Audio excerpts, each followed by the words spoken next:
Merci, Monsieur le Président du jury, de m'avoir donné l'opportunité de présenter mon travail sur la thématique agriculture et alimentation à l'Ouest Cameroun, stratégie et enjeux pour le développement économique et social de 1916 et 2016.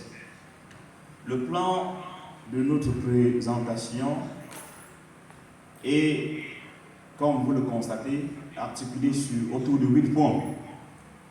Les motivations, l'état de la question, la problématique, l'objectif de la recherche, les hypothèses, la méthodologie, les résultats et enfin les conclusions et recommandations. Monsieur le Président du jury, éminents membres du jury, les motivations qui ont été les nôtres pour que nous puissions mener une recherche sur la thématique ont été d'ordre affectif, politique, économique et également des enjeux alimentaires dans la géopolitique dans le monde. Et également, nous avions eu des motivations purement scientifiques, c'est-à-dire contribuer à l'historiographie rurale. Monsieur le Président du jury, parlant des motivations affectives, l'Ouest est naturellement notre région d'origine. Et l'enjeu alimentaire est capital. Nous nous intéressons à l'enjeu alimentaire dans le monde. Et concernant la contribution à l'historiographie, nous avions pu mener des recherches afin d'insérer cette thématique, d'introduire quelques analyses et des réflexions pour apporter une petite contribution à l'historiographie africaine, et notamment sur des axes de recherche dont s'inscrit le département de l'histoire et archéologie de l'Université de Tchang. Monsieur le Président du jury, éminents membres du jury, pour mener cette recherche, il était question important pour nous de faire l'état de la question, séquencée en 3 thématiques.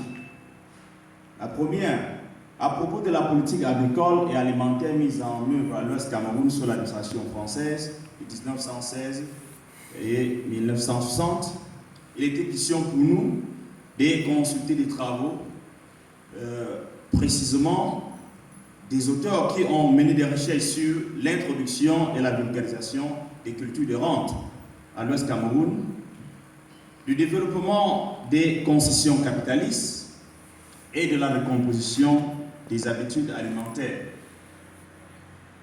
À propos de l'Ouest dans les politiques agricoles et les stratégies alimentaires du Cameroun indépendant de 1960 à 1994, certains auteurs ont mené des recherches en positionnant l'Ouest noyé dans des politiques nationales et des plans quinquennaux. D'autres ont considéré l'Ouest comme un laboratoire de la révolution verte. Et d'autres également l'ont abordé comme positionnant l'Ouest comme le grenier agricole et alimentaire du Cameroun et naturellement de la sous-région. À propos des nouvelles politiques agricoles et alimentaires mises en œuvre à l'Ouest au lendemain des crises des années 80 à 1990, l'Ouest a été noyé dans les politiques alimentaires dites sectorielles. Et certains auteurs ont abordé la question agricole et alimentaire, positionnant l'Ouest étant une région qui se trouve dans l'impasse entre reconversion et résilience. Et enfin, l'Ouest se positionnant dans la reconversion et dans la résilience a naturellement résisté en tant que grenier agricole et alimentaire. Monsieur le Président du jury, suite à l'état de la question sur le sujet, il était important pour nous de problématiser notre thème qui s'est fait en deux temps. D'abord les constats et ensuite les questionnements. Au niveau des constats, nous avions pu séquencer en 6 temps. Bien qu'étant historien, nous disons l'année 1916, qui est notre première borne chronologique, marque le départ des Allemands au Cameroun, notamment avec l'arrêt de la conflagration mondiale, la Première Guerre mondiale, le 4 mars 1916 au Cameroun, et l'occupation effective par des Français des plantations capitalistes. Et l'année 1947, c'est la mise en place des plans FIDES et le développement des stratégies d'exploitation agricole. Et l'année 1960, naturellement, avec l'indépendance du Cameroun, on constate la mise en place des plans quinquennaux et la nouvelle politique agricole. L'année 1980, avec les manifestations de la crise économique mondiale, et cela a nécessairement affecté les producteurs ainsi que des consommateurs. L'année 1990, là on a constaté les effets de la crise et la mise en place des programmes d'ajustement structurel. Et l'année 2016, qui est la borne supérieure de notre travail, c'est la mise en place à l'Ouest Cameroun des projets de l'agriculture dite de seconde génération. Monsieur le président du jury, éminent membre du jury, suite à ces constats, nous avions pu formuler une problématique centrale de notre recherche, à savoir les stratégies et les finalités de développement agricole et alimentaire qui ont été mises sur pied à l'Ouest Cameroun entre 1916 et 2016. Suite à cette problématisation, ou bien à la question centrale, nous avions égrené quelques questions subsidiaires.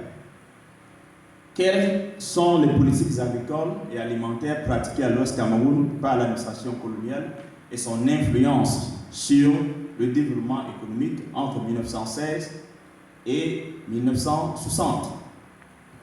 Et ensuite, nous avions questionné les politiques mises sur pied pour le développement agricole et alimentaire à l'Ouest Cameroun par le jeune État indépendant entre 1960 et 1993, malgré des périodes de balbutiement et de régression économique.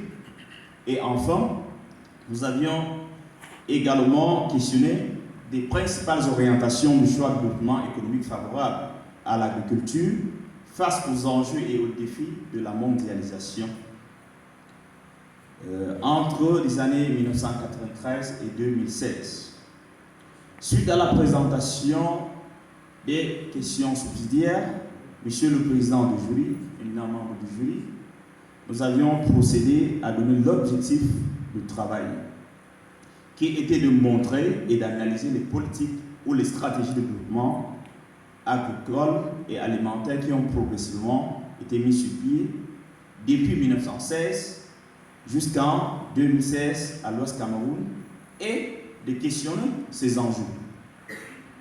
Suite à cela, Monsieur le Président du jury, éminent membre du jury, nous avions procédé à séquencer 3 objectifs subsidiaires, à savoir de montrer que le Cameroun a connu des politiques et des planifications agricoles et alimentaires évolutives de l'époque coloniale à la post-indépendance à travers l'élaboration des plans FIDES à partir de 1947 à 1961 et des plans quinquennaux de 1961 à 1986. Ensuite, nous avions aussi analysé les politiques et les stratégies de développement agricole et alimentaire à l'Ouest par le jeune État indépendant entre 1960 et 1993 en vue de booster l'économie et assurer la politique alimentaire malgré les périodes de balbutiement et de régression économique, notamment pour résoudre la question de la sécurité alimentaire. Nous avions aussi étudié les principales orientations du choix de développement économique favorable à l'agriculture face aux enjeux et aux défis de la mondialisation des goûts alimentaires, précisément entre les années 1993 à 2016. Ensuite, nous avions ébauché une hypothèse centrale qui était du moins de montrer que l'Ouest Cameroun a des potentialités agricoles et alimentaires pouvant permettre à l'État du Cameroun de booster son économie et limiter les importations de denrées alimentaires. Suite à cette hypothèse centrale, nous avions ébauché des hypothèses subsidiaires en 3 étapes, montrant que l'Ouest Cameroun a connu des politiques et des mutations agricoles et alimentaires à l'ère coloniale et les stratégies de développement sectoriel étatique paysan de 1916 à 1946 et a orienté la politique économique qui devrait être profitable à l'économie des pays coloniaux. Et la culture de rente également, qui était pratiquée à l'Ouest Cameroun, était largement influencée par des orientations et des pratiques agricoles à l'Ouest, avec un impact notoire sur les habitudes alimentaires pendant la période postcoloniale. Et enfin, l'État, qui nécessairement est à l'avant-garde des choix et des orientations des politiques alimentaires, s'est appuyé sur des potentialités agricoles et alimentaires qu'offre l'Ouest en développant des projets agricoles parmi lesquels la riziculture, de revivifier la riziculture de Sancho et le projet de Montbepit. Monsieur le Président du jury, éminent membre du jury, suite à la présentation de ces hypothèses subsidiaires, nous avions ébauché une méthodologie devant nous permettre de traiter cette thématique qui a été séquencée en 3 temps. D'abord la collecte, le traitement et ensuite la restitution. En ce qui concerne la collecte de données, nous avions consulté en premier lieu les archives, les ouvrages dans le centre de bibliothèque. Nous avions fait des lectures et nous avions conçu des fiches de lecture et nous avions aussi fait des recherches à l'Internet, notamment en téléchargeant des ouvrages et en photocopiant d'autres. Nous avions également procédé par l'enquête, c'est-à-dire en utilisant des sources orales, à travers la descente sur le terrain, des entretiens avec des personnes ressources, se fixant sur des critères de choix, soit de profession, d'âge et d'activité exercée. Nous avions également consulté et nous avions fait aussi des photos sur place à travers les descentes sur le terrain.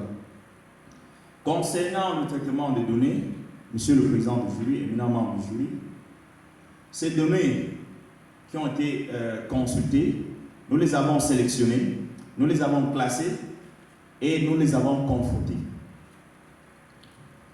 Cela a été donc valable pour les données orales et les données iconographiques. Monsieur le Président du jury, au niveau de l'analyse et de la restitution des données, il était question de procéder en 2 temps, des méthodes utilisées et les approches.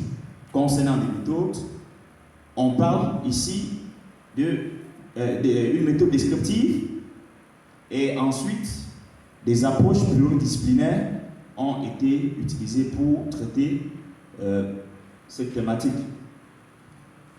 À la suite de cela, Monsieur le Président du jury, nous nous sommes rendus au résultat, séquencé aussi en 3 temps et regroupé autour de 3 thèmes sur la politique agricole et alimentaire à l'Ouest Cameroun, sur l'administration française, des dynamiques et l'Ouest dans de nouvelles politiques de relance.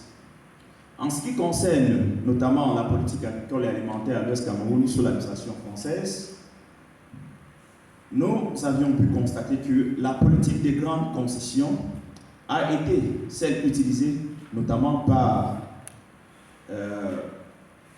les puissances, notamment que ce soit l'Allemagne, ensuite la France et la Grande-Bretagne, mais par l'accaparation abusive des terres et la création de grandes concessions. Mais concernant la main-d'œuvre, ils ont utilisé notamment les travaux forcés. Ils ont obligé des natifs aux travaux forcés et utilisé aussi l'impôt de capitation. Concernant la recomposition des habitudes alimentaires, on note l'introduction de nouveaux produits alimentaires de base, notamment les crudités, le maraîcher et bien d'autres. Et effectivement, l'occidentalisation du goût alimentaire. Au niveau de la politique extravertie de l'agriculture, on note également l'introduction et la vulgarisation de cultures de rente, notamment le café, et la vulgarisation des cultures maraîchères, comme nous l'avons mentionné. Concernant la politique de financement, il y a la mise sur pied des plans FIDES pour booster la production, le financement de la recherche et la production agricole. Monsieur le Président du jury, autour de la thématique de la politique agricole et alimentaire à l'Ouest Cameroun sous l'administration française, cela a été séquencé en 4 temps comme nous l'avions déjà présenté. Et au niveau des dynamiques des politiques agricoles et alimentaires mises en œuvre à l'Ouest Cameroun après les dynamiques, nous constatons les dynamiques avec la persistance de la politique extravertie de l'agriculture, la fin des plans FIDES, la mise en place des politiques de regroupement, des planteurs à travers les coopératives, la création des agro-industries et les politiques d'autosuffisance alimentaire, ainsi que des crises marquées par les luttes de libération nationaliste, les balbutiements et de la déchéance des coopératives, même la privatisation de certaines entreprises. Monsieur le Président du jury, éminent membre du jury, au niveau de la thématique concernant l'Ouest dans les politiques, l'Ouest dans les nouvelles politiques de relance agricole et alimentaire au Cameroun au lendemain des crises des années 1980 et 90, on a noté la promotion autocentrée des activités de production agricole, les projets étatiques de relance agricole implémentés à l'Ouest et le développement économique comme stratégie de la croissance à l'Ouest. Monsieur le Président du jury, éminent membre du jury, in fine, l'agriculture vivrière pratiquée par les populations locales en grande partie basée sur les systèmes de production agroforestiers a été bouleversée par la mise en place des systèmes agricoles basés sur la production de cultures de rente. Et l'ensemble des politiques implémentées depuis la mise sur pied des plans FIDES n'a que servi l'intérêt des pays occidentaux. Monsieur le Président du jury, suite à cette présentation, nous pouvons égrener quelques chapelets de recommandations. C'est-à-dire au niveau des décideurs politiques, à savoir de s'appuyer sur les potentialités agricoles et alimentaires qu'offre l'Ouest pour développer une fois de plus des projets agricoles, comme ceux de l'agriculture de Sansou, comme nous l'avions mentionné, et le projet de Mondapi. En les modernisant bien sûr, et accentuer aussi la modernisation des modes de production agricoles à travers l'industrialisation pour faire face aux enjeux et aux défis alimentaires, pour garantir la sécurité alimentaire et d'actualiser les voies de financement et de l'expertise pour la concrétisation de projets de développement agricole. Mettre sur pied et renforcer les stratégies et politiques de contrôle, de suivi et évaluation de projets et initiatives agricoles implémentées à l'Ouest Cameroun. Monsieur le Président du jury, éminents membres du jury, merci pour votre aimable attention. Nous allons nous soumettre aux exigences de la critique pour qu'en fait ce travail puisse être reconnu comme un travail scientifique des maîtres. Merci.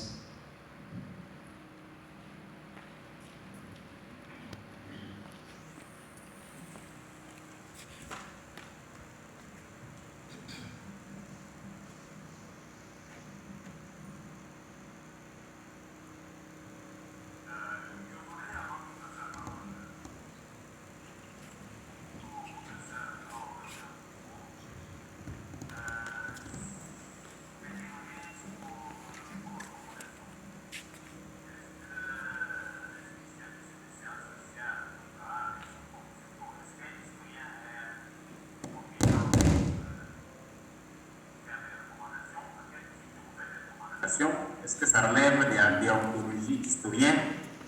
Je me pose cette question. En tout cas, on y reviendra pendant les échanges. Merci surtout pour votre propos suffisamment clair qui nous permet de mieux comprendre la philosophie et les grandes articulations de votre travail. Maintenant, je voudrais donner la parole au docteur Koufo, son Théodore, qui a suivi ce travail aux côtés du professeur Moula, afin qu'il nous dise d'abord dans quelles conditions vous avez travaillé, mais surtout quels sont les résultats auxquels vous êtes parvenus et quelle appréciation générale il peut en faire. Docteur Koufo a la parole.